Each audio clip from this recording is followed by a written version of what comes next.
This episode is brought to you by Meow Wolf. Memories await at Meow Wolf Denver. Have a new cosmic experience as often as you want for a whole year with the annual Portal Pass. Practically perpetual access to Convergence Station, plus special discounts and perks with a Z every month. Get your Portal Pass for 30% off now through June 20th. Already planning a visit? Upgrade your regular ticket to a Portal Pass for just $19 on site. For more information, visit meowwolf.com. That's meowwolf.com.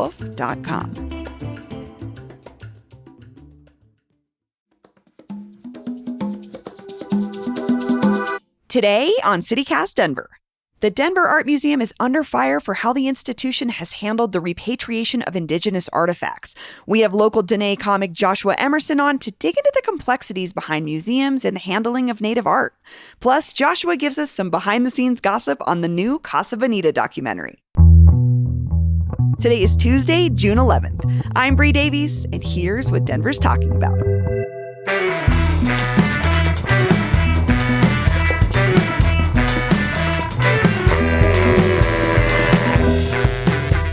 Joshua Emerson, good morning. Good morning, Bree. How you doing? I'm good. I'm happy to have you at the beginning of the week. This is nice. Oh yeah, absolutely. I'm tired. Actually, I'm cranky. This is how I start my weeks. Is I'm cranky. So. Perfect. Well, welcome. Great. Let's. Well, you and I have both been drinking coffee. Maybe it'll get better. Yeah, absolutely. Yeah, after we're done recording. Well, one thing I want to ask you before we get into the news is this Casa Bonita documentary came out. Casa Bonita, mi amor. Yeah. What do you know about it? Oh, man. You're our man. For folks that don't know, you're our man inside Casa Bonita. You work there. Yes, I dress up as the gorilla, and it is so fun. It's probably my favorite thing I do to pay rent. There's been talk about this documentary since the beginning of New Casa because all the new cast members were around while it was being recorded. Some of them got interviewed. Oh, because this was all filmed, I think, before they opened, right? Or yeah, early, so right after reopened. Matt and Trey bought it. And then they did this huge audition, 400 plus people. And then they all came and they said it was like a summer camp right at the beginning. And then that's when the cameras are mostly there and they got interviewed. And so it's premiering now at the Tribeca Film Festival, I think in New York. I think that's where that is. So a lot of the cast members, they have friends in New York. And so they sent their friends to go see the documentary at the film festival. And then they're sending back. And so they're sending back first looks, exactly. first responses to this. And they're reading it out in the dressing room being like, this is what happened. And I think you're on camera here. And so everybody's really excited. The word is that it's a very positive, sort of heartwarming, sort of like Matt and Trey bought it. And they're like, it's going to be $6 million to renovate it. And they're like, no, actually, it's going to be $40 million to renovate it. And $40 million, which has been reported. But when you think about their initial thought was $6 million, we can fix this place. Uh-huh. That was not the case. No, that's right. Yeah. So if you want to see the creators of South Park realize that they bought a money pit, please go see the documentary. You know, there could be worse money pits, though. Don't you think? Like this one at least is a fun money pit. Yeah, I mean it's a literal it's a literal pit. I mean that's how they started. They weren't gonna have diving in the beginning, and then they had a sinkhole like at the happen. very beginning At the very beginning. Casa Bonita. At the very when they were still building it. There was never any plan for cliff diving. And then they built it on a sinkhole, and then the sinkhole dropped down and they made lemonade out of a sinkhole. You know? And they did make this restaurant that has captivated people from all over the world. Yeah. And it's in a strip mall. In Lakewood. Yep. Of all places, which again, this is not new information to anyone, but I think that just speaks to the eternal magic of it. There's something for everybody there. I mean, there's a giant indigenous man on the top of it, you know? So if you go to Casa Bonita and you see the gorilla, just be nice to him. Okay. That's all I got to say.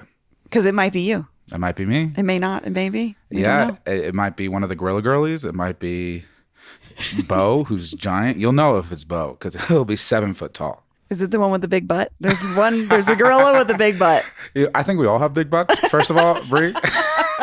So my last question before we move on, though, is do you have any idea? We're still in this stage. I feel like they're still calling it beta testing, where you have to put your name on this.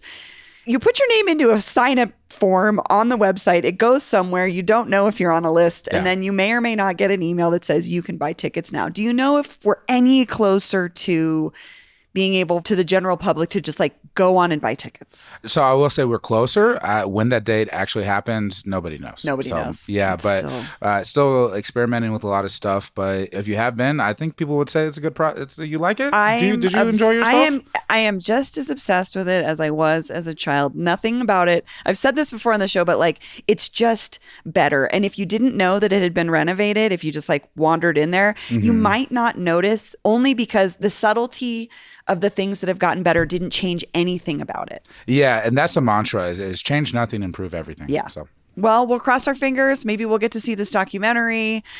I don't know. Maybe that's. I feel like he said that in the Denver Post did a little piece about it, and I think one of the South Park guys said something to the effect of like, "We understand we're putting out a documentary to a place that people feel like they still can't get into." Yeah. So I assume he was kind of hinting to sooner than later. Yeah. I don't know. And here, just sign up. Just keep signing up. Just keep put signing in up. every email address you've ever had access to.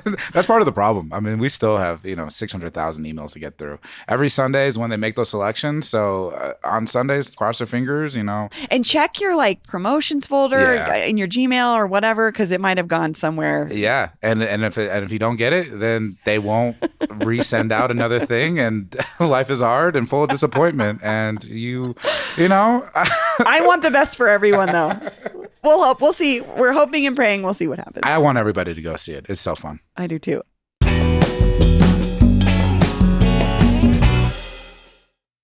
Winding through the canyon, her anticipation rose. Monarch Casino Resort Spa, the epitome of mountain chic. Her pulse raced as she sat down at a high-limit baccarat table. Hungry, she chose the Southwest fusion flavors of Bistro Mariposa before sending to bliss at top-rated Spa Monarch for a signature massage treatment. She slept well in her luxurious hotel room, fulfilled by her stay. Write your own story at monarchblackhawk.com. Must be 21. Gambling problem? Call or text 1-800-GAMBLER. This episode is brought to you by Pine Melon, the farmer's market delivered. Miss the farmer's market this weekend? Don't fret. Pine Melon has got you covered, delivering Colorado's freshest local produce straight to your doorstep. Pine Melon is a next-generation grocery delivery app that partners with over 200 local farmers, ranchers, and producers in Colorado. With a mission to transform Denver's food system, empower local makers, and promote community well-being, they make supporting local both easy and rewarding.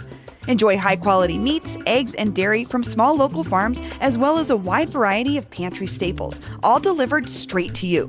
The best part? Pine Melon offers same-day delivery to Denver and Boulder within a 2-hour window. No subscription necessary. Support local today and use promo code CityCastDenver for $75 off your first delivery at pinemelon.com. Enjoy the best of the farmer's market, even when you can't make it there yourself.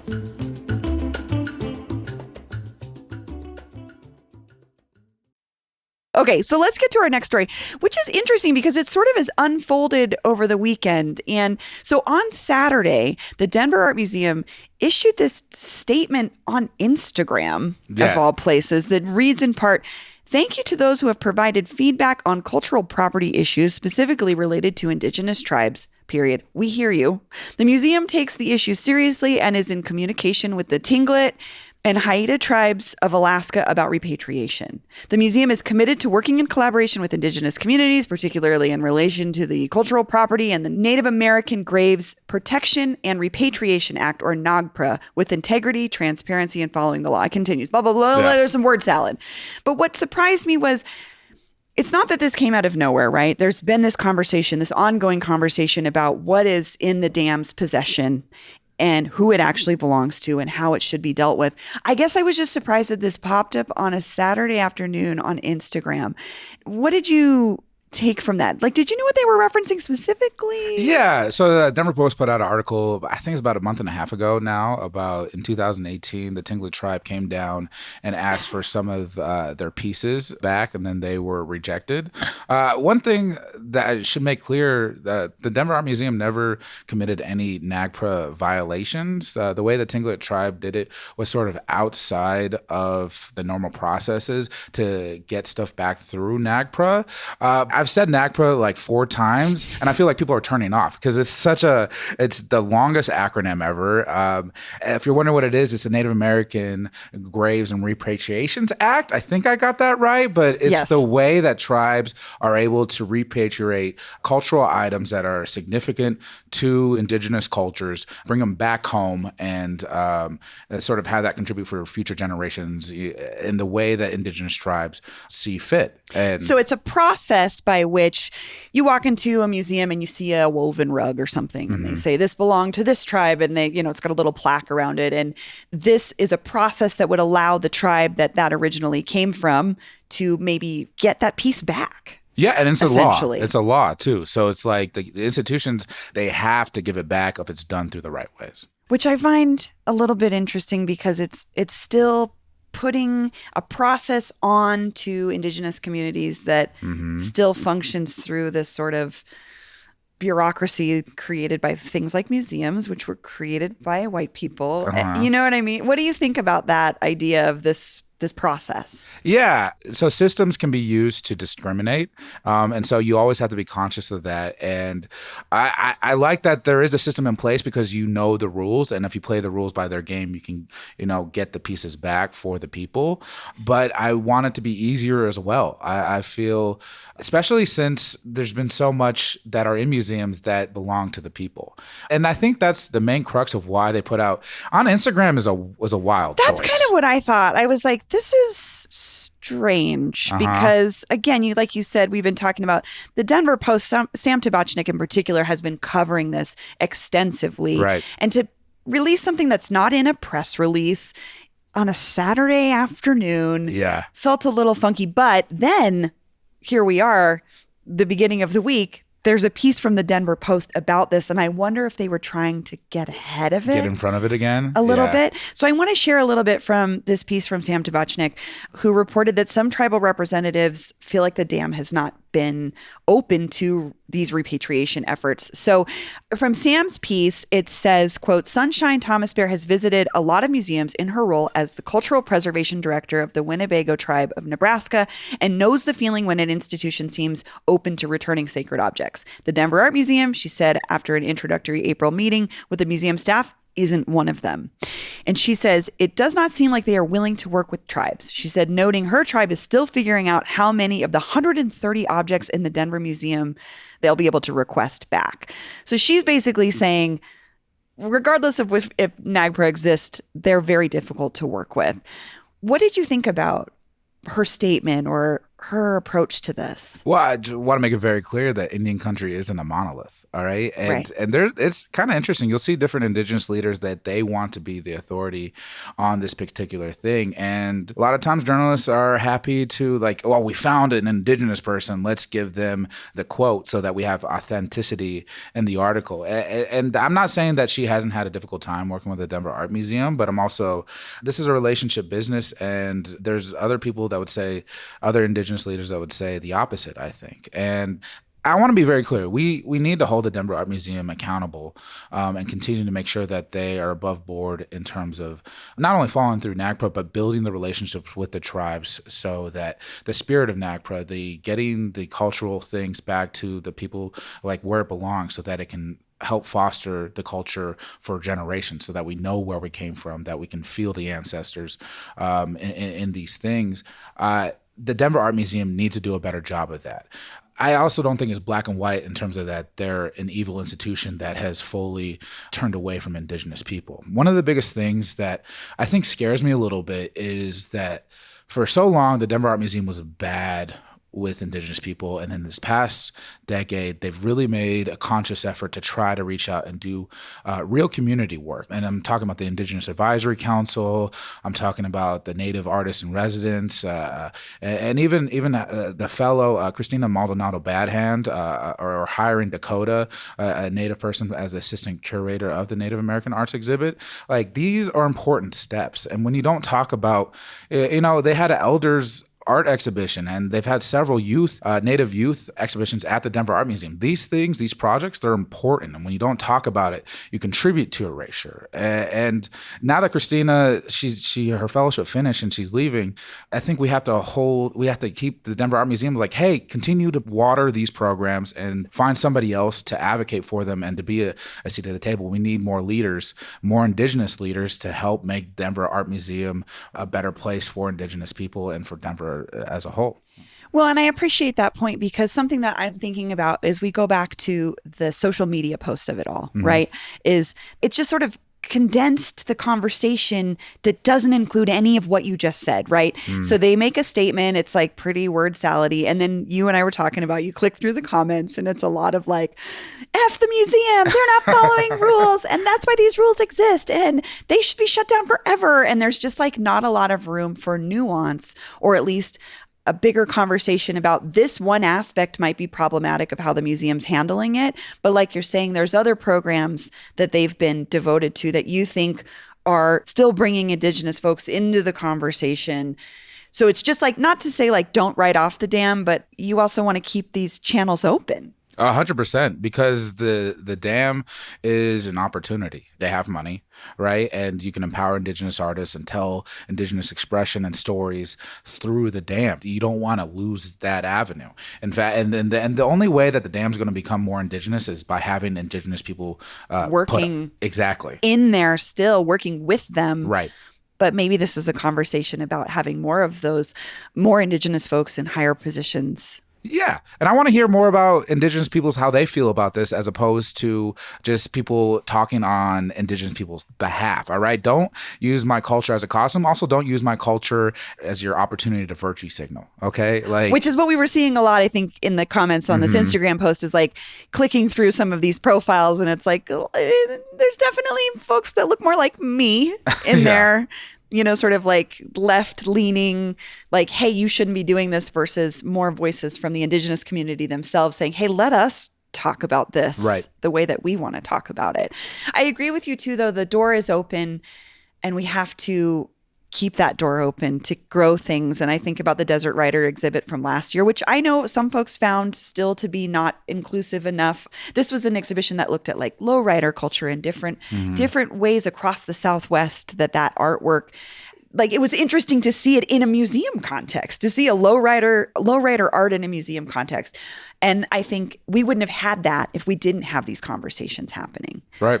And so it's just more complex. And I do want to say that the Denver Post did speak to the museum directly as well. And the museum said, quote, "We follow guidelines, we follow recommendations, and we honor the specificity of the people and object involved."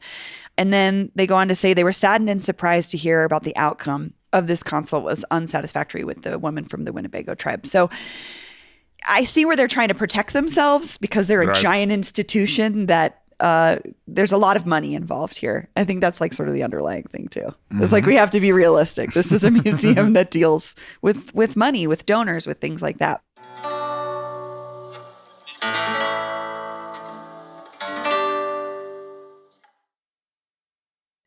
I guess beyond that repatriation conversation and these things that the dam is doing, from your perspective, do you think there's more that could be done? Absolutely. And it starts with continuing Christina's work. I think you going back to youth and going back to elders, putting on exhibitions for people to get involved with the Denver Art Museum, because that's what it is. I mean, you can't fake authenticity. Like you're either empowering Indigenous artists or you're not. Yeah. And you're either inviting the community in a real way or it's superficial and you're doing it just a virtue signal the other way. And she's gone.